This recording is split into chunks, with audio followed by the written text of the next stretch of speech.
ورحمة الله وبركاته. ازيكم عاملين ايه؟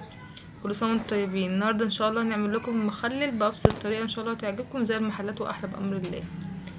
عندنا هنا اهو بسم الله، معانا هنا جزر وخيار. ده اللي هنعمله، بس ان اللفت طبعا خلاص مشي اللفت الوقت اهوت. احنا كده معانا الجزرة هنقطعها معاكم نصين على حسب طول الجزرة، نصين، وهنشقها ايه رفيع عشان يبقى ايه، يبقى كده زي ما انتوا هتشوفوا كده اهوت. وهنقطع بردك معاكم الخيار، هنقطعهم ان شاء الله اهو. احنا كده قطعناه اهو معاكم. بصوا الخيار احنا قطعناه بزاويه ازاي، يبقى كبير شويه، ميبقاش ايه رفيع عشان ما يتهريش كده اهو. هنضيف ميه تدفيه تبقى تدفيه على تستحملوها، وهنحط الملح وهنوريكم احنا بنشق ازاي الجزره. بنقطع كده الجزره اهو، بنوقفها كده كده اهو.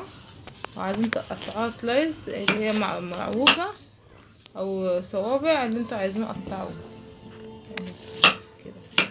هكمل التقطيع دوت كله وهرجع لكم تاني. خلصنا المخلل اهو، هنحطه بقى في البرطمانات.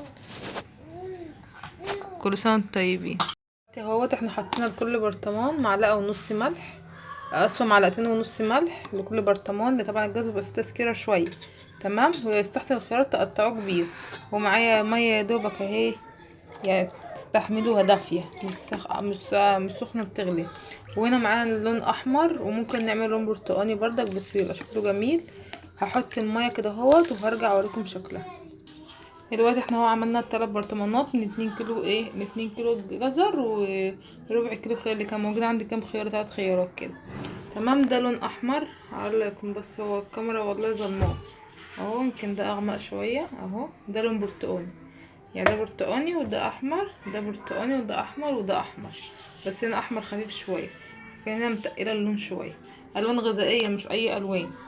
يا رب يكون الفيديو ان شاء الله تستفادوا منه ويعجبكم. وكل سنه وانتم طيبين، ربنا يعود عليكم الايام بخير يا رب، واحنا امه محمد اجمعين. السلام عليكم ورحمه الله وبركاته.